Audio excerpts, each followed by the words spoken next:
soo dhaweeyo si ay uga hadasho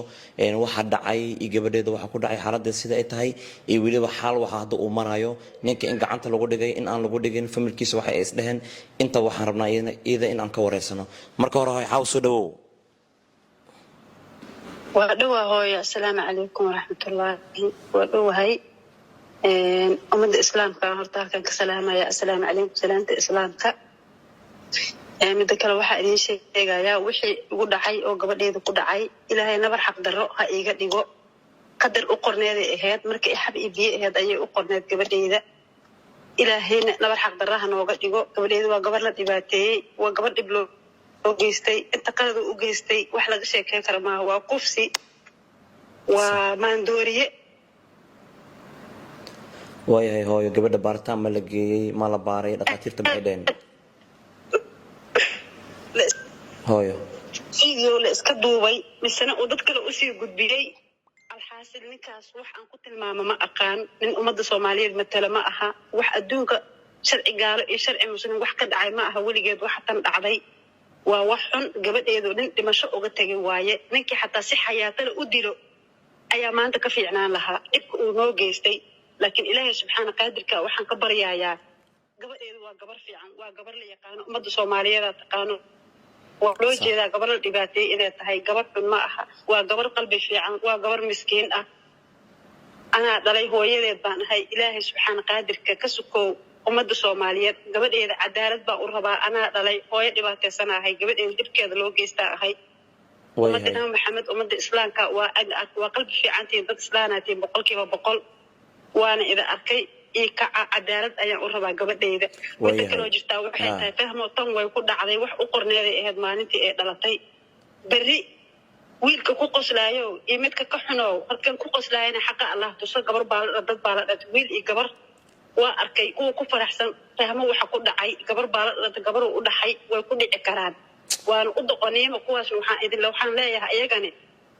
qalbigiina wanaag allah ku shubo xumaanta allah idinka bixiyo wallahi wa barakaatu khayrteeda qaliga waa idin salaamay dal iyo dibad meesha naga daawanaysan soo dhawaada waa mar kale iyo muuqaal cusub muuqaalka maanta waxa ugu helinayso hooyo Xaawo oo ah Faama Axmed hooyadeeda hooyadii ay gabadheeda dhibaatada soo gaartay iidan raba hadda inaan ku soo dhaweeyo si ay uga hadasho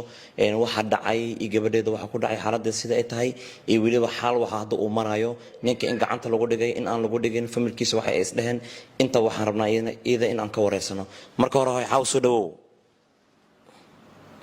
waa dhawa hooyo assalaamu calaykum waraxmatullaahi waa dhawahay ummadda islaamka horta halkan ka salaamaya assalaamu calaykum salaanta islaamka midda kale waxaa idiin sheegayaa wixii ugu dhacay oo gabadheeda ku dhacay ilaahay nabar xaq darro ha iiga dhigo qadar u qorneeday ahayd markii xab iyo biyo ahayd ayay u qorneed gabadheeda ilaahayna nabar xaq darro ha nooga dhigo gabadheeda waa gabar la dhibaateeyey waa gabar dhib loo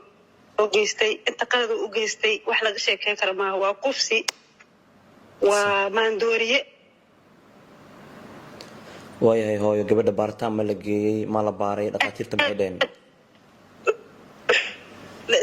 hooyo iyo la iska duubay misana uu dad kale usii gudbiyey alxaasil ninkaas wax aan ku tilmaamo ma aqaan nin ummadda soomaaliyeed matala ma aha wax adduunka sharci gaalo iyo sharci muslim wax ka dhacay ma aha weligeed wax tan dhacday waa wax xun gabadheedu nin dhimasho uga tegay waaye ninkii xataa si xayaatala u dilo ayaa maanta ka fiicnaan lahaa dhibka uu noo geystay laakiin ilaahay subxaana qaadirka waxaan ka baryayaa gabadheedu waa gabar fiican waa gabar la yaqaano ummadda soomaaliyeed taqaano waa loo jeedaa gabar la dhibaateeyey inay tahay gabar xun ma aha waa gabar qalbi fiican waa gabar miskiin ah anaa dhalay hooyadeed baan ahay ilaahay subxaana qaadirka ka sukow ummadda soomaaliyeed gabadheeda cadaalad baan u rabaa anaa dhalay hooyo dhibaataysan ahay gabadheeda dhibkeeda loo geystaa ahay ummadda nabi maxamed ummadda islaamka waa qalbi fiicantiin dad islaanaatiin 100% waana ida arkay iyo kaca cadaalad ayaan u rabaa gabadheeda midda kaloo jirtaa waxay tahay fahmo tan way ku dhacday wax u qorneeday ahayd maalintii ay dhalatay berri wiilka ku qoslaayo iyo midka ka xunow halkan ku qoslaayana xaqa allah tuso gabar baa dad baa la dhalay wiil iyo gabar waa arkay kuwa ku faraxsan fahmo waxa ku dhacay gabar baa la dhalay gabar u dhaxay way ku dhici karaan waana u doqoniimo kuwaas waxaan leeyahay iyagani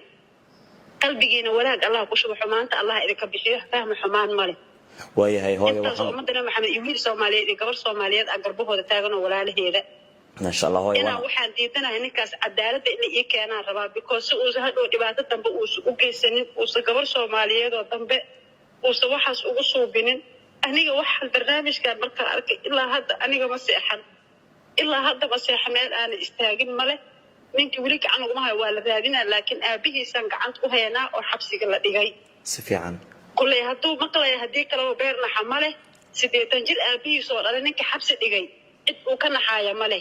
cimrigiisa asaga iyo inta la ogeeyay inta xumaa jecel inta gabar bini'aad inay dhibaataysan rabane ilaahay waxaan ka bariyay adduun aakhir ilaahay inuu ku ciqaabo calaamad degdeg ilaahay ka ifiyo dadka waxay isla dhaxmarayaan hooyo cadaalad ayay helaysaa hooyo xaawo dadka waxay isla dhaxmarayaan in arintan mar hore ay ahayd iyo inay hadda soo baxday adiga goormay ogaatay goormay dareentay arintan in ay jirto aniga shalaya ogaaday fahmo waa gabar yar waa gabar aad ii jecel hooyada ilaalinayay tire aniga waxaan ma ogeen sheekadan waa 5 bilood 5 bilood ay ahayd dadka uu fiido u sii jido dabcan inuu ku rikaateeyo sheekadan waa la duuduuga lugta la mariyay iyadan familkeeda ilaalinaysa familkeeda qofta aad ugu jecesho waa aniga intii gabadh rikaata lagu galiyay cabsatay sheekadan 5 bilood ka soo wareegtay kulay cidii u dirsatay iyo wixii ku lug la iyo wixii hadda la ogaa iyo wixii kulana isaga sheegi doono sheekadan 5 bilood ka soo wareegtay waayahay ninka mar in la xiray in ay jirtayaan u maleynayaa oo taliyaha ciidanka booliska uu xiray waa la xiray asaga iyo nin kale oo la sheegay in geesay la yiraahdo haram cadwaaye la jiro oo fiidiyowga u diray oo ninkan uu damca gabadha inuu fiidiyow ku rikaateeyo uu yiraahdo lacag keen ama ii imo